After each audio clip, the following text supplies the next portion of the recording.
It's like some awful recurring nightmare. Just when you thought the banking crisis was, if not over, then maybe on the way to being over, it looks as though a sequel could be about to happen.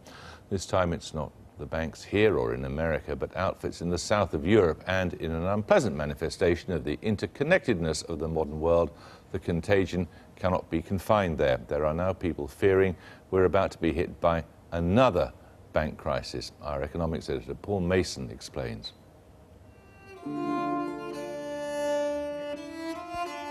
Not since the Renaissance have the fates of banks and states been so intertwined. It was a sovereign default that finished these most famous of bankers, the Medicis, and it's the same fear that haunts Europe's banking system now.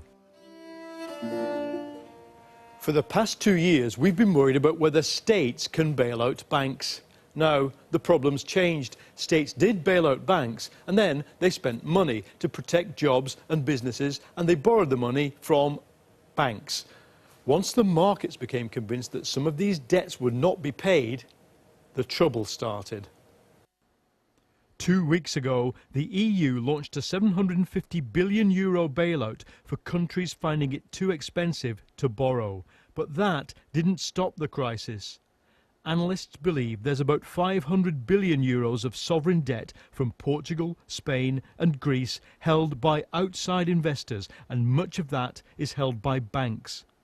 On top of that, the actual banks in these 3 countries owe other banks in Europe over €1 trillion. And across the whole European banking system, analysts say, there is too much unfinished business. In the United States, maybe because they've been at it a little longer, you have leverages, meaning the relation of real capital to assets, which are much lower than the ones in Europe, sometimes 2 to 3 times lower. There's still work to be done in Europe to do cleansing of some of the bad assets, but also a recognition that these are bad assets, and second, the capitalization. The capitalization in Europe has proceeded more slowly than in the United States, so there's homework on that score. With Greece stabilised for now, the focus has turned to Spain. It has a lot of small building societies called cajas.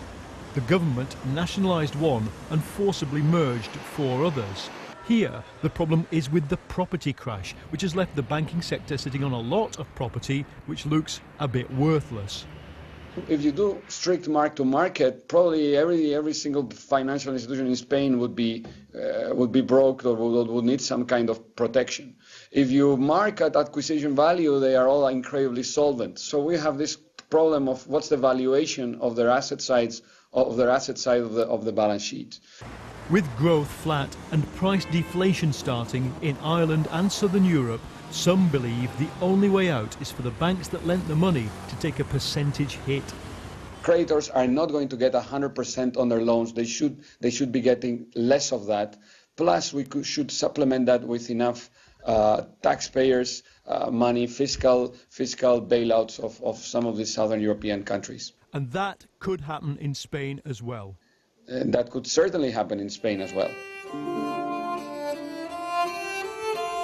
In the land of the Medicis today, they announced a €30 billion austerity budget, but the euro carried on sliding. The markets just don't think the EU's politicians have the right attributes to handle this crisis.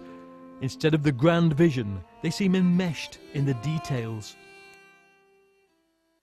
Merci Chantal. Bonjour à chacune et chacun d'entre vous. Today's big detail has been the banking tax. The EU announced it plans one to create a bailout fund to cope with any future bank collapse. The US Treasury Secretary flew into London to discuss the bailout fund. Both he and George Osborne are against it. They want any tax raised from the banks to go straight into their treasuries where it's sorely needed. We're clear that the purpose of that bank levy is to raise money that can help it be used for general expenditure purposes. I agree with what the Chancellor said. He said it nicely. The basic principle we brought to this question from the United States perspective is we wanted to be able to tell the citizens of our country that banks should pay for bank failures, that banks should bear the cost of financial crises. We don't want the burden of paying for these things to fall on our taxpayers. Here's the basic problem the politicians are grappling with. Growth has returned, but only at the cost of printing money and high government debt.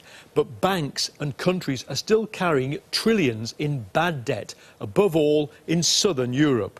And the fear is there that some of the bad debt may be hidden, because, a little bit like the Medicis, some banks in Europe have an opaque relationship with politicians.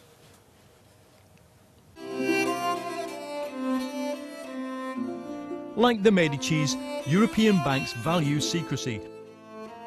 Nobody knows which banks lent to which government.